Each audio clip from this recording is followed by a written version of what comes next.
When my girlfriend walked away assuming I'd beg and chase, I didn't do either. I focused on stability instead. That lack of reaction created consequences she never prepared for when she made her decision. I'm done. I'm leaving. And don't you dare follow me. She stood in the doorway with her overnight bag, eyes blazing, waiting for me to react. I didn't move from the couch. Okay, I said quietly. The color drained from her face. Hey viewers, before we move on to the video, please make sure to subscribe to the channel and hit the like button if you want to see more stories like this. I'm 29. She's 27. We'd been together for 3 years, living together for 18 months. This wasn't our first fight, but something about her expression told me she expected a different ending. That's it. Her voice cracked. That's all you have to say? I looked at her calmly. You said you're leaving. I'm not going to stop you. Her hand tightened on the bag strap. You're supposed to care. I do care. But I'm not chasing someone who's already decided to walk away. She stared at me for 10 seconds that felt like an hour. Then she turned and left. The door clicked shut. I sat there in the silence, heart pounding, but I didn't move. I didn't run after her. I didn't text.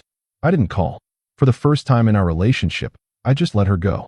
The fight had started over something small. I'd made plans with my brother for the weekend without checking with her first. You always do this, she'd said, voice rising. You just make decisions without considering me. It's Saturday afternoon. We didn't have plans. That's not the point. The point is you didn't even think to ask. I'd apologized, offered to reschedule, but she was already escalating. You know what? I can't do this anymore. I need someone who actually prioritizes me. I do prioritize you. No, you prioritize your comfort, your routine, your life exactly as you want it. That's when she'd grabbed her bag. That's when she'd delivered the ultimatum disguised as a goodbye. And that's when I'd broken the pattern we'd built over 3 years. The first night was quiet. I ordered food, watched a movie, went to bed at my normal time. My phone stayed silent. The second day, I went to work, hit the gym, meal prepped for the week. Still nothing from her. By day 3, my brother called. Did something happen with you and Melissa? So that was where she'd been staying. We had a fight. She left. She told me. She's pretty upset. I'm sure she is. Dude, what's going on? She said you didn't even try to stop her. She said she was done. What was I supposed to do? He was quiet for a moment. She thought you'd come after her. I know. So why didn't you? I leaned back in my chair. Because I'm tired of performing every time she decides to test whether I care. That's cold, man. Maybe, but it's honest. He sighed. She's asking about you. Constantly. What's she saying? That you haven't called. Haven't texted. That it's like she never existed. I'm giving her what she asked for. I don't think that's what she wanted. Then she shouldn't have left. The call ended shortly after. I knew what my brother was trying to do. Play mediator, get us talking, smooth things over like he'd done twice before. But this time felt different. This time I wasn't going to bend. Day 5, she texted me. Can we talk? I looked at the message for a full minute before responding. About what? 3 dots appeared and disappeared 4 times. Finally, about us. I thought you were done. I was upset. You said you were leaving. You left. I needed space. You have it. The dots appeared again. Disappeared. Appeared.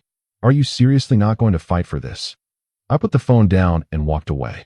20 minutes later, another text. I can't believe you're being this cold. Then another. You clearly never cared as much as I did. And another. I guess I know where I stand now. I turned off my notifications and went to bed. The weekend came. I went to my brother's like I'd planned. Melissa was gone, apparently staying with a friend now. She's a mess. He told me over beers in his garage. Crying all the time. Asking what she did wrong. She didn't do anything wrong. She made a choice. Come on. You know how she is. She gets emotional, says things she doesn't mean. She's 27 years old. She can use her words like an adult. He cracked open another beer. When did you get so hard about this? I'm not hard. I'm just done playing games. It's not a game to her. Then she shouldn't have gambled with an ultimatum. He shook his head. You really won't budge? Why should I? She's the one who left. Because you love her. I did. Maybe I still do. But I love myself more than I love drama. He didn't have a response to that. By week 2, mutual friends started reaching out. Hey, heard about you and Melissa. You doing okay? Yeah, I'm good. She's really struggling. I'm sorry to hear that. Do you think you guys will work it out? I don't know. She really misses you. She knows where I am. Every conversation followed the same pattern. Someone advocating on her behalf, trying to soften me, trying to get me to make the first move. Nobody asked why I hadn't chased her. Nobody acknowledged that she'd been the one to leave. It was like I was expected to fix something I didn't break. One of her close friends, Ashley, called me directly. You need to talk to her. She can talk to me anytime she wants. She's too proud. That's her choice. God, you're being so stubborn. Am I? Or am I just not doing what everyone expects? She made a mistake. People make mistakes. I agree. And people live with consequences. Ashley's voice hardened. You're really going to throw away 3 years because of one fight? I'm not throwing anything away. She's the one who walked out. You didn't stop her. I shouldn't have to. That's not how relationships work. Maybe not. But that's how mine works now. She hung up on me. I didn't care. Week 3, Melissa showed up at the apartment. I opened the door and found her standing there, eyes red, makeup smudged. Can I come in? I stepped aside. She walked past me into the living room and just stood there, arms wrapped around herself. I've been miserable, she said quietly. I'm sorry. Are you? I don't want you to be miserable, but I'm not responsible for how you feel. She turned to face me. How are you so calm about this? Because I've accepted it. Accepted what? That you left. That you made a choice. That I'm not going to beg you to undo it. Her eyes filled with tears. I didn't think you'd actually let me go. I know. I thought you'd come after me. I thought you'd fight for us. I'm not going to chase someone who wants to leave.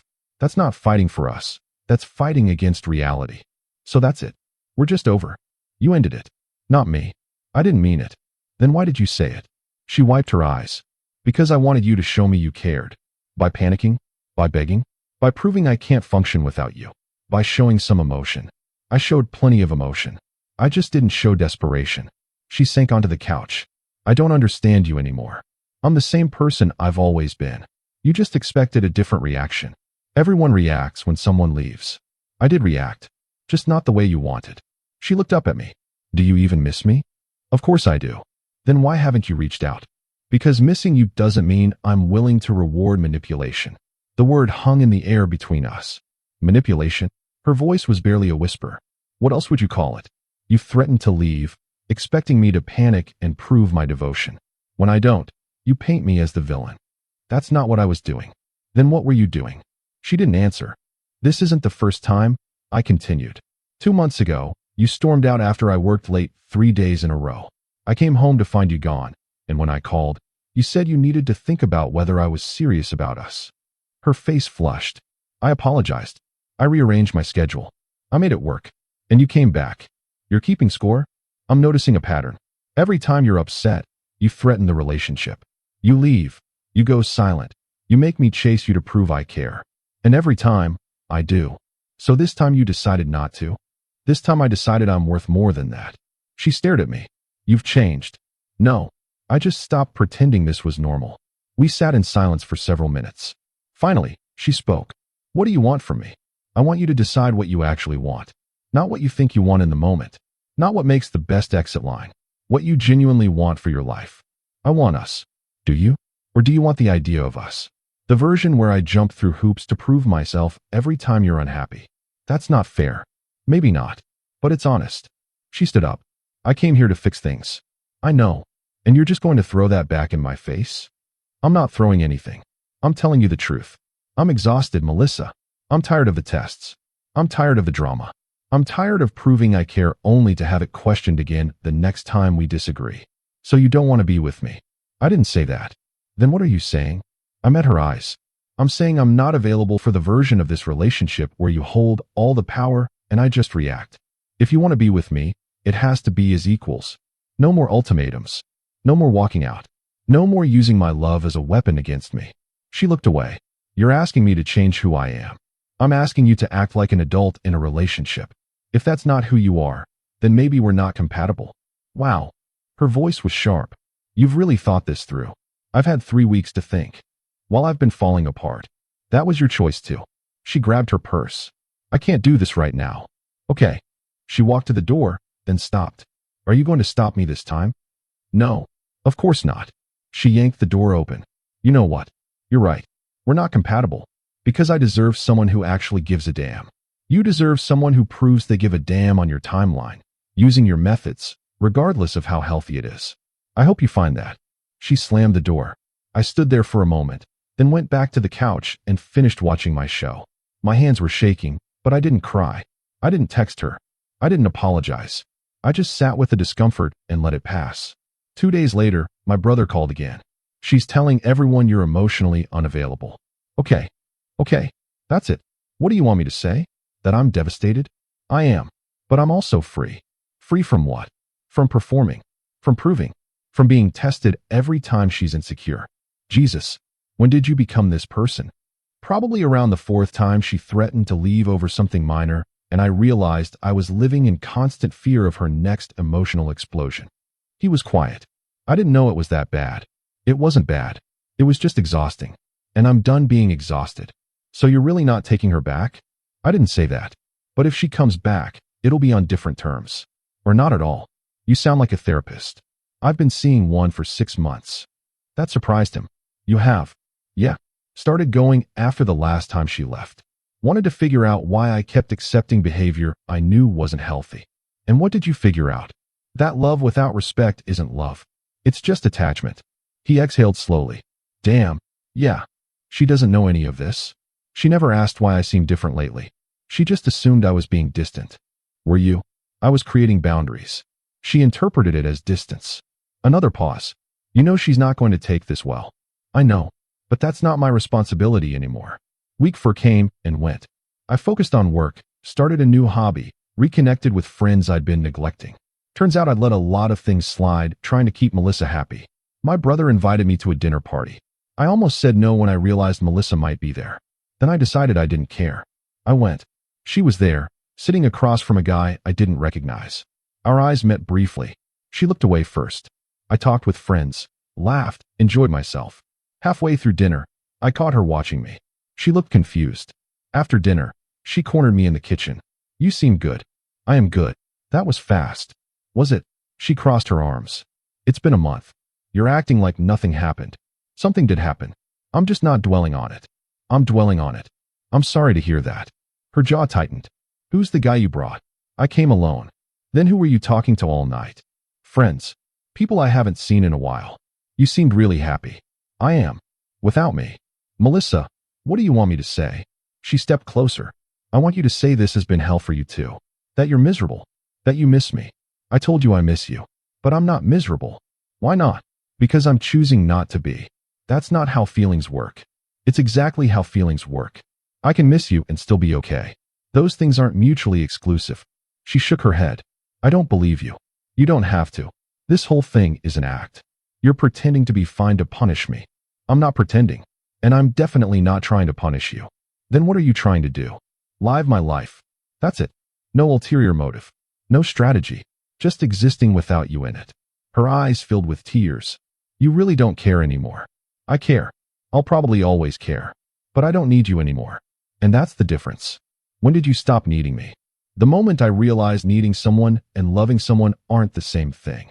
She wiped her face. I hate this version of you. I know. Because this version won't chase you. She turned and walked out of the kitchen. I didn't follow. The guy she'd been sitting with approached me later. You're the ex. I am. She talks about you a lot. I'm sure she does. She says you broke her heart. She broke her own heart. I just didn't stop her. He studied me for a moment. You're not what I expected. What did you expect? Someone colder. Meaner. The way she described you. I thought you'd be a monster.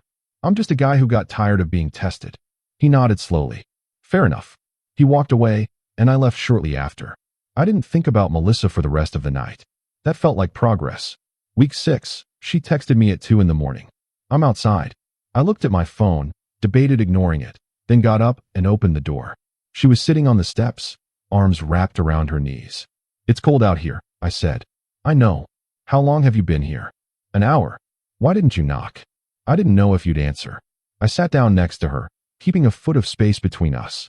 We sat in silence for several minutes. I'm sorry, she finally said. For what? For leaving. For expecting you to chase me.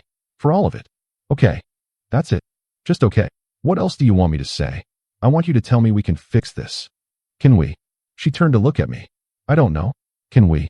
That depends. On what? On whether you're actually sorry, or whether you're just sorry I didn't react the way you wanted. She flinched. That's harsh. It's necessary. I am sorry. Really. I've been thinking about everything you said, and you're right. I do test you. I do use leaving as leverage. I didn't realize I was doing it, But I was. And now that you realize it, I want to change. Why? Because I love you. That's not enough. She looked hurt. What else is there? You need to want to change for yourself. Not for me. Not to get me back. For you. I do want to change for me. Do you? Or do you want to change just enough to make this work, and then slowly slide back into old patterns once you feel secure again? That's not fair. You can't predict the future. No, but I can learn from the past. She pulled her knees tighter to her chest. So you don't believe me. I believe you mean it right now, in this moment. But I also know that feelings change. And when you're upset again, when we have another conflict, what's to stop you from falling back into the same patterns? I won't. You can't promise that. Then what do you want from me? I thought about it carefully. I want you to do the work. Therapy. Individual, not couples. I want you to figure out why you equate love with chaos. Why you need constant reassurance. Why you can't sit with discomfort without creating a crisis. You make me sound broken. You're not broken, but you have patterns that hurt both of us. And until you address them, nothing changes. What about you? You're not perfect either. I know. That's why I'm already in therapy. Her eyes widened. You are, have been for months. You never told me. You never asked. She was quiet for a long moment. I don't know if I'm ready for therapy. Then I don't know if I'm ready to try again. You're giving me an ultimatum. No, I'm telling you what I need to feel safe in a relationship with you. You get to decide if that's something you're willing to do. And if I'm not, then we both move on. She stood up slowly. This feels impossible. It probably is. So that's it. We're done. Maybe. Or maybe you surprise me. She looked down at me, and for the first time, I saw something shift in her expression. Not anger. Not hurt. Understanding. I'll think about it, she said quietly. That's all I'm asking. She walked to her car, got in, and drove away. I went back inside, locked the door, and went back to bed. I didn't know if I'd hear from her again. But for the first time, I was okay with not knowing. 3 months later, she texted me. I started therapy.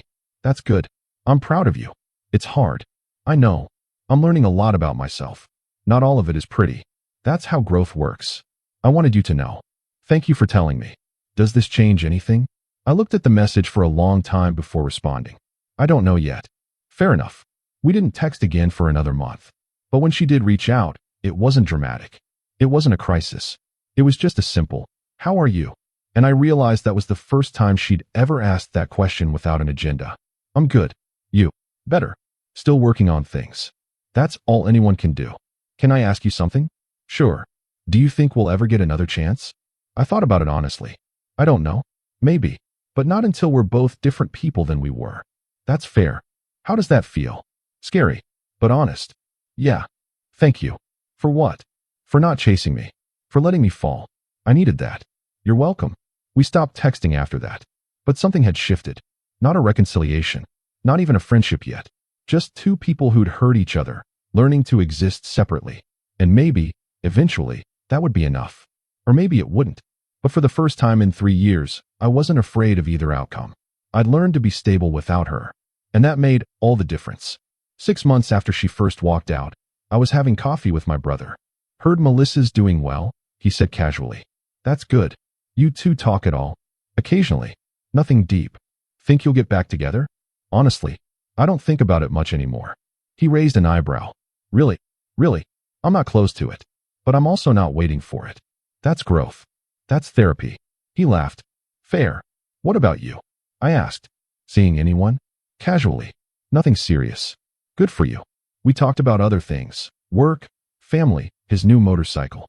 It felt normal. It felt stable. And when I got home that night, I realized I was genuinely happy. Not because I'd won some game. Not because I'd proven a point. But because I'd chosen myself. And that choice had set me free. Whether Melissa and I ever found our way back to each other didn't matter. What mattered was that I'd learned the most important lesson of my life. Love isn't about chasing. It's not about proving.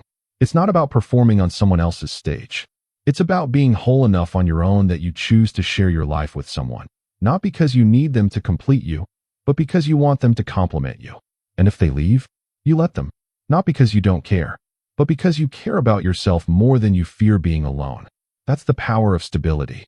That's the power of choosing yourself. And no matter what happened next, I'd never forget it.